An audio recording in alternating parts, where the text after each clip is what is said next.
Here we are, bonus episode 6, moving right along in the tournament. We are getting close to the end of the first bracket here, so this things are about to ramp up, in my opinion. I am Russ. Along with me for the ride, as always, is Kyle and Michelle. Hi. Are you guys ready for this one? I'm ready. Sweet. I'm pumped. Sweet. Oh, pumped even. Cool. So for those of you who have been along for this so far, you know the deal. This is just for fun. Kyle and I picked 8 albums that we like. They're going up against each other every week. We present a case for them. Michelle decides which album moves on, and then we'll circle back to them later in the tournament. Last week, we had The Weeknd's debut album, The Trilogy, up against Pearl Jam's debut album, 10, 2 monster records by anyone's standard, except for Michelle, who gave both records a stunning 5 out of 10, but Pearl Jam was able to eke out the victory and move on. Side note, I saw the other day that someone wished you a happy birthday on your Facebook page, and it said, I hope your day was a solid 5 out of 10, which I thought was amazing. Yeah. So, moving right along, this week's matchup is a album from 2019, Dermot Kennedy, with his album Without Fear, versus an album from 1966, The Beach Boys' Pet Sounds. So this is, in my opinion, about the point where the tournament is getting serious, and this week, next week, and the week after are the final rounds of this first part, and this is getting serious. So Kyle, why don't you kick things off as usual and talk to us about Dermot Kennedy, Without Fear. We always talk about debut records from people that are absolutely fantastic, and this is yet another one of them. This is his first official major release. He did do like a mixtape or something beforehand. And I feel like maybe a lot of people don't even know who he is overall. He's maybe not all that popular. But when it comes to this record, it is absolutely fantastic. And much like all of the things that I put on here, I could pretty much listen to it straight through. And it kind of carries you, almost like an emotional roller coaster kind of way. The way the production is done is, it's just, it's awesome. Yeah, I will say that. I didn't make that as a note, but you're absolutely right. The production on it was fantastic. Yeah, and I originally found out about this guy because his mixtape was produced by Mike Dean. And I don't know if I assume that some of you listening know who Mike Dean is, but he's a huge legendary music producer. And it was just called Mike Dean Presents Dermot Kennedy. And I was like, okay, well, if he's co-signing him, then I'm going to give it a listen. And I thought it was great. And then this came out, and I was like, holy shit, this is great as well. And like I said, I could listen to the entire thing all the way through. There are, I want to say, there is a song on the radio of his, which was like his first single that came off of that, which should be Power Over Me. Yeah, Power Over Me is the song that you and everybody else probably have heard on the radio at some point. I haven't heard it on the radio yet, but that was one of 3 that I picked out that were standout tracks for me. So, and I'm really awful with song names in general for everything. So like when I listen to this album, I usually just listen to it all the way through, and then I get mixed up as to which song is which, and so on and so forth. But overall, great record. Like I said, it's his first record. I'm excited to see what he has up his sleeve coming out next. Great record. Great record. It's my goal to hit that every single time someone utters that phrase. So I was a little bit behind on that, but it's my goal to hit that drop every single time someone uses that phrase. So, okay, I had never heard Dermot Kennedy prior to this. Now, I'm sorry, I had heard Power Over Me because it was on a playlist that I think you added it to our playlist, Michelle, at some point. And so I had heard that song, but I didn't know that it was a single or anything along those lines. So my first thought when listening to the record was neither of these are bad points. Really reminded me of David Gray and later Mumford. Not, and I want to be clear, not early Mumford. Less banjo, more atmospheric sounds, but much better production, in my opinion, in the later Mumford material, and that's what this record reminded me of. I thought the opening track was fantastic. The other standout tracks for me were The Corner. I liked Outgrown a lot, and of course I liked Power Over Me a lot. But here is my negative point for this record. I listened to this front to back 5 times. And all 5 times that I did, I found myself, which is, in those of you who know me, this is very rare for me. I found myself like 3 or 4 songs later, I would be like, damn it, I wasn't paying attention. which is very weird for me. Like, I'm the guy who is like listening to every, ride hit and every bass line change and, every little production thing. And for some reason, and I tried to listen to this record 5 times over the course of a week, and every single time I kept going, oh, God damn it, I got to go back. I wasn't paying attention to those, last 2 songs or last 3 songs. And I don't think you're right. You're right about that. I agree. And I do that a lot with all kinds of music. So it's normal for me, but I agree with you. Now I'm going to put myself on blast here and say it could be user error. Like, for example, a couple episodes ago when I completely lost my mind on Michelle Ford doing the same thing with The Dark Side of the Moon. Like, I was just stunned and amazed that she could have the nerve to do that with The Dark Side of the Moon. And I absolutely was convinced and remain convinced that that was user error as far as listening to The Dark Side of the Moon. We can agree on that. So it very well could be the case. But at the risk of sounding pretentious, I'm not known for that. Like, I'm known for being able to lock in and pay attention. So I want to say it's not user error, but I'm willing to float that idea out there. But the biggest compliment that I can give the record, and I think you guys know me well enough, Michelle and Kyle, and I hope the listeners know me well enough by now to know that when I say, oh, this sounds like this, it's almost never meant in a derogatory fashion, and it certainly isn't here. When I say this sounds like David Gray, I mean it as a compliment. And I'll tell you, I sure as hell mean it as a compliment when I say it sounds like later Mumford. Because for me, Mumford doesn't even start till the 3rd record, and I love the last 2. So yeah, I agree with you. I definitely do hear David Gray and Mumford. In the best way. Sure. In the best way. Yeah. So wait. Mumford doesn't start till the 3rd record? Yeah, I mean, I own all 4, but the first 2 are hot garbage compared to the last 2. Okay, we're gonna have to take that offline. Yeah, absolutely, no problem. off the online. We live a half mile away. I could meet you in the middle. We can fight.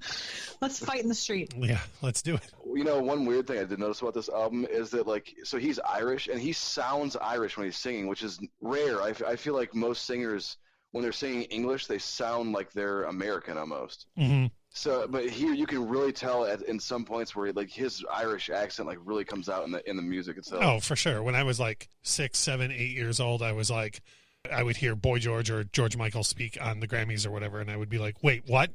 Because they sang with such a strong American accent, and then they'd get up and accept their award, and I'd be like, you're not even American. Shock and awe. And when you listen to this record, there is no question where Dermot Kennedy is from. That blows my mind that actors and musicians can do that to where they just sound completely different from where they're from. Yeah. Well, and I think... Side note, the best person I've ever seen do that is Hugh Laurie. Yeah. What I was going to say, as far as music goes, the best person I've ever seen do it is John Ozzy Osbourne, who can barely speak English with any accent. I have Ozzy live records where he's like, and then they get into the song. He's like, crazy, but that's how it goes. And you're like, what? So you know how it's supposed to sound. You just don't. Yeah, you just choose not to. Kyle, do you have any closing comments on that? Like I say, as far as Dermot Kennedy goes, the biggest detractor for me was that I zoned out several times, which is very unusual for me, but there was a lot of positive there too. Closing, it's hard for me to really explain. People just need to listen to the album, or listen to, if you want to, start with Power Over Me. That's the single that was out, or is out, whatever. You can start with that and then listen to the whole album. Right. And then you can form your opinion off that. Right on. Sliding it on back from 2019 all the way back to 1966, we're going to talk about the Beach Boys' seminal record, Pet Sounds, which is just a gigantic part of music history, and none of that really comes into this battle, but it's one of those records, in my opinion, that when you listen to it, it lives up to the hype. You can listen to Pet Sounds one time and go, oh, I totally get why this is such a big deal, why the Beatles wanted to live up to it, why Pink Floyd was inspired by it, why 50 years later we're still going, holy cow, Brian, really? All of that out of your head? I think Wouldn't It Be Nice is up there with some of the most amazing openers in the history of music. I would put it up against Teen Spirit or Jungle or any of the other songs we've talked about. Ambitions as a Rider, I would put it solidly up against those. And the reason why is because the song totally sets you up for what you're going to hear all throughout Pet Sounds. The lyrics are amazing. The harmonies are insane. The Wrecking Crew, for those of you who don't know, everybody should know, but that's the studio band who's playing behind the Beach Boys in on the Pet Sounds record, and pretty much every other song you ever have loved from the 60s is the Wrecking Crew. They're absolutely on fire through the track. That leads into You Still Believe in Me, which might be my single favorite recorded song of all time by anyone. It's such an amazing, amazing cut. It takes everything that Wouldn't It Be Nice does and elevates it to the next level, which is what track 2 should do on a record. So it does its job. I mean, I could go on about each of these songs forever. That's Not Me is an amazing upbeat number. And if you look at the lyrics, it's telling the story of exactly what's going on in Brian's mind, which he was slowly losing at the time. And it's amazing that he was able to put that down in addition to coming up with these monster harmonies and melodies and whatnot. I'm Waiting for the Day is another one that's just like these crushing, heartbreaking lyrics that's set to this like really big, I mean, the song starts out with this like big timpani and, you know, really gets into a huge upbeat swing. And then the lyrics are just crushing heartbreak. The Sloop John B is the big one that people debate on the record. Brian Wilson didn't even want it on the album. It's the only song that he didn't have a hand in writing since it's a cover. I like it a lot, but it's a cover? Yeah, the Sloop John B is a cover, and Brian did not want it on the record, but it is there, and I like it a lot. The detractors, the people that don't like the song, don't like it because Pet Sounds isn't exactly a concept record, but it very much is in as much as the lyrics are connected between the mourning for love that Brian had and not wanting to lose himself in what he was doing, and the Sloop John B just has nothing to do with that whatsoever. I mean, obviously it was written by someone else about, you know, boating with your uncle, so has nothing to do with it, but the Beach Boys spin that's put on it is perfect. And again, the Wrecking Crew brings all of the thunder to it. God Only Knows, I will leave you with this. The only thing I could say 1,000 things about God Only Knows, and instead I'll tell you this. Paul McCartney said it's the greatest song ever written. So when you have a Beatle, and not only a Beatle, but one half of Lennon McCartney telling you it's the greatest song ever written, that probably speaks for itself. Side note, there's a Pet Sounds live album, and right before they do God Only Knows, Brian Wilson drops the double whammy with this next song. My friend Paul McCartney told me it was the greatest song ever written. I'm like, well, first of all, you had to say my friend Paul McCartney first of all, and then second of all, you had to throw that out there, you know. And then you got the triple shot of I Know There's an Answer, Here Today, and I Just Wasn't Made for These Times. Again, if you listen to these lyrics, you hear the aching heart and mind of Brian Wilson behind these insane harmonies and melodies, and just it's to this day, this record is hard for me to wrap my head around, and it's 50 years old and been praised by everybody. Pet Sounds, the title cut is just a fun instrumental. I don't look into it too deeply myself. Fun fact about Caroline No, the track that closes out the record, I could give you 10 guesses as to what the lead single is off of this record, and you would never guess Caroline No. That was the lead single off of this record. Yeah. So it's what the record label chose. They wanted to ease fans away from In My Room and Surfing USA and Surfer Girl into what they were going to be doing on this record.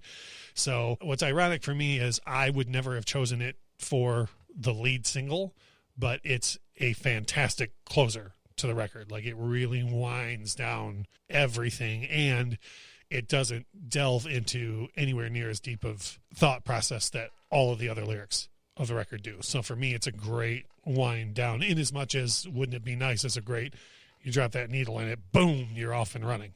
So it's as good of a closer as Wouldn't It Be Nice as an opener. So that is my very truncated thoughts on the Beach Boys' Pet Sounds. If we were going to make these bonus episodes 4 hours long, I could probably include my entire notes, but that's everything that I had. Kyle, did you spend some time listening to it? And if so, did you have some thoughts? I did, and my one major gripe about this album, and I'm probably going to get my eyes virtually bludgeoned for this, is it's too, despite the sadness that's involved in the record, it is too upbeat and jingly to me. Earlier I compared it to Pharrell's Happy, whatever the hell the song he did for the Minions movie. All right, I was with you till that part, but go on. Like I wasn't going to attack you till that comparison, but go on. I will hear the rest of the argument. Let's put it that way. Not that it sounds like it, but that song, that Pharrell song, annoys me to the point where, because it's just too upbeat and too and I feel like every couple songs is like that on this album, and I don't know. I don't like to. I guess I prefer an album that's kind of like back and forth and up and down emotionally. And though it is lyrically sad, it's so upbeat that it's hard for me to want to listen to all the time. And with that being said, I completely understand its importance in music and Brian Wilson being a genius and the whole nine yards. And watching the movie about him made me appreciate appreciate him and that whole situation even more. But for me, it wouldn't be a record that I would go and say just randomly pick out of something versus something else. Let's see here. We've had a case presented for both records, which means that now we're on to Michelle's notes. We're not going to get the rating just yet, which I've become fearful of every week. We'll get the ratings after we get the decision. But Michelle, share with us your notes on Dermot Kennedy's Without Fear. All right. This album I have listened to before and I listen to regularly. I do enjoy it. I do think it has an amazing first track, An Evening I Will Not Forget. And it just, so I had the exact opposite problem of you, Russ. I was listening to it because I've listened to it so many times. And I was like, I just want to refresh myself on this record. And I kept being like, what song is this? And it would be one song later. And I was like, that's a jam. That's a jam. That's a jam. I literally stopped halfway through and I was like, I'm pretty sure I like all these songs. I couldn't, there was no point in the record where I was like, I would have skipped any of the songs, which is rare for me. I think Moments Past is probably my favorite song on the record. But like I said, there was not one song that I disliked on the entire record. I do like just the overall vibe. The overall vibe of the record it's right up my alley. If anybody knows me, I completely agree. It's David Gray, Mumford & Sons mashup, later records sort of thing. And I just love this record.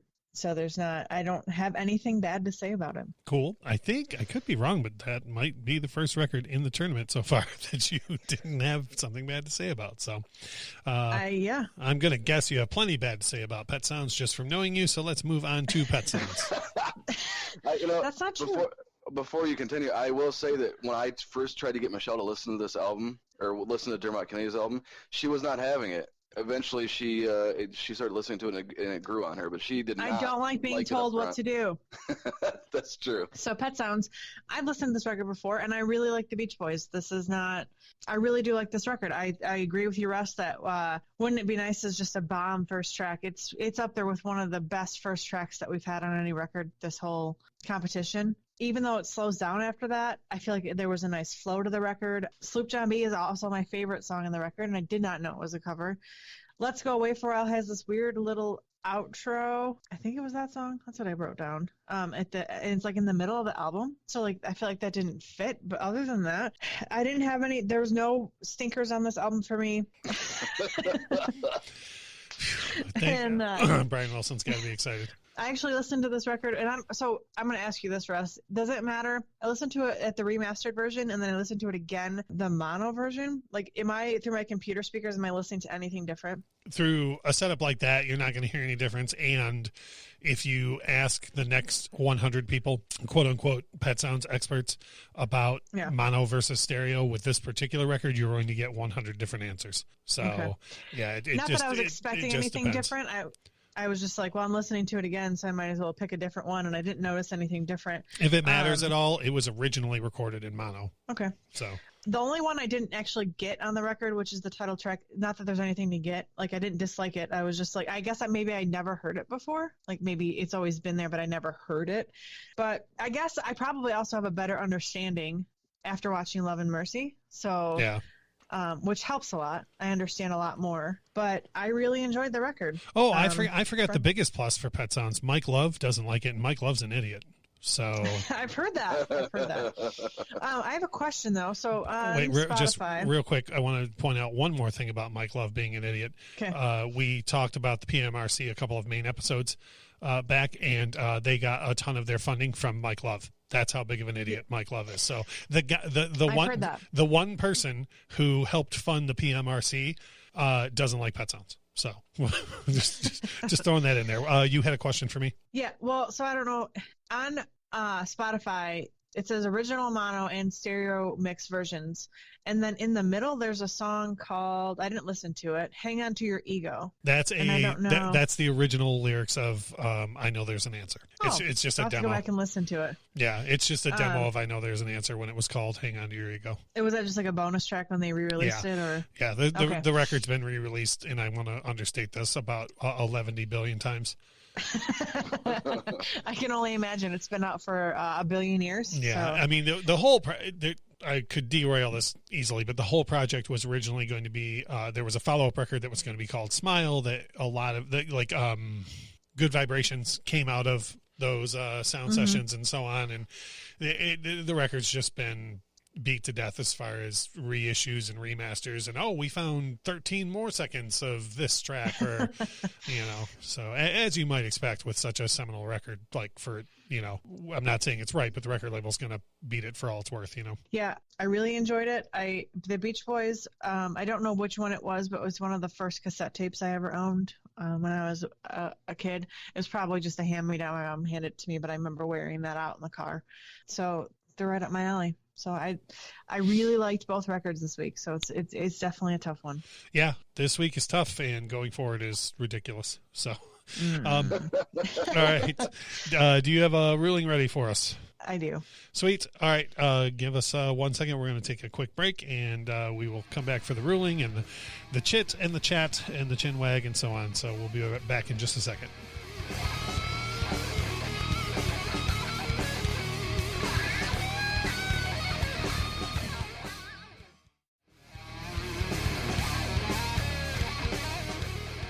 And we are back. We are into the second half of episode 6. So we have Dermot Kennedy's 2019 album Without Fear up against the Beach Boys' 1966 album Pet Sounds. Kyle and I both made our cases for it earlier in the episode, and I believe Michelle has a final ruling ready. Do you, Michelle? I do. She does, and here it comes.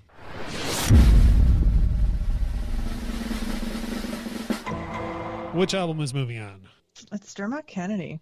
Wow. But by a hair. So Dermot, and I just want to be clear about this. You're telling me that this guy in 2019 made a record that sounds like David Gray and Mumford & Sons, and somehow it's better than one of the most influential records of all time. I'm not being, me, yes. I'm asked to you. Okay. I just wanted to ask. And I know that that's going to make people upset, and I appreciate Pet Sounds, and it has its place, but if I'm going to put on a record between Pet Sounds and Dermot Kennedy, it's going to be Dermot Kennedy. Wow. All right. I don't really have any other reaction for you. I gave it, so Pet Sounds got a 7 out of 10, and Dermot Kennedy got an 8 out of 10. Well, we've moved past 5 out of 10, so we're getting somewhere now. Holy cow. Not on this planet or any other is Pet Sounds a 7 out of 10. Like you, I just want to be clear. You realize this record is responsible for Sgt. Pepper and the Dark Side of the Moon. Like, directly responsible for those two records happening. Yeah, but we're not talking about that. And we're talking about... No, you are. You're talking about the quality of Pet Sounds, and you're saying it's a 7 out of 10. So when John and Paul heard it, and they were blown away, and they decided to make Sgt. Pepper, they're just wrong. Like, it wasn't as good as they thought it was. No, it might have been. It's a 10 out of 10 to them. I'm not saying how everyone else listens to a record. I'm telling you how I listen to it. Ah, I see. Okay, well, all right. That is the way it breaks down. We got to go about it that way. So, as I've been saying, we are going to get this gets more difficult as the weeks go on.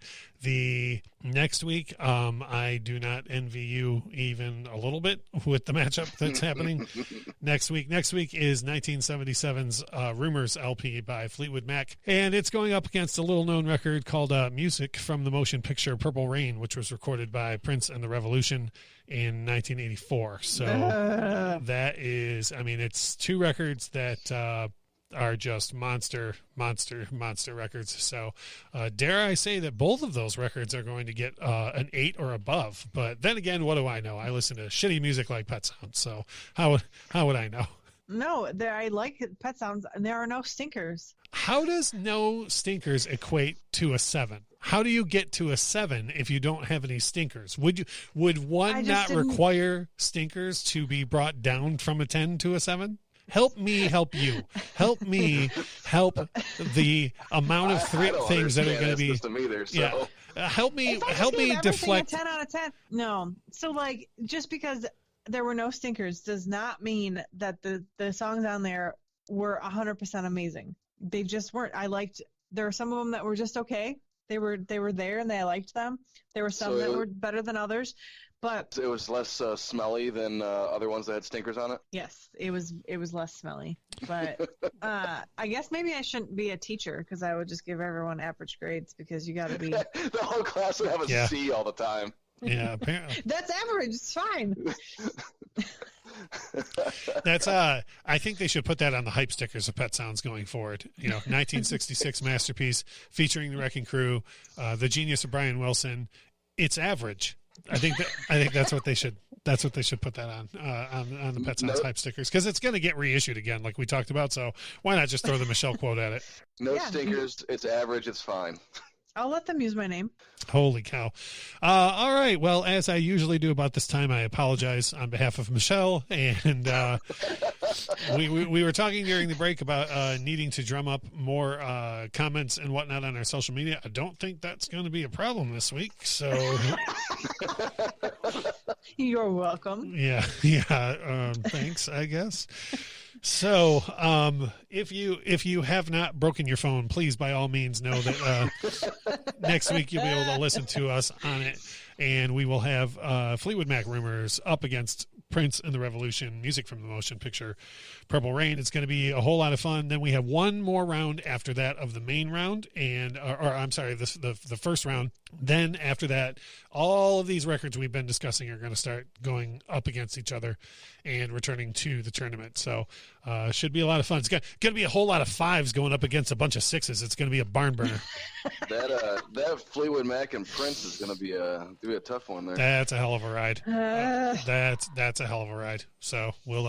I predict that one of the two records will have at least one stinker on it. I'll tell you more about that later after we hear Michelle's thoughts on it. So, in any case, we thank y'all for listening. I hope no one pulled over during this and had a issue and or broke their phone. We are not responsible for anyone breaking their electronics. If you did, you absolutely have to take that to the nearest Sprint store or Apple store or the Genius Bar or whatever. We are not responsible for that. Well, if you'll excuse me, I'm off to meet Michelle in the middle of the neighborhood for a fist fight. So thanks for listening. We'll see you guys later. Bye. Bye.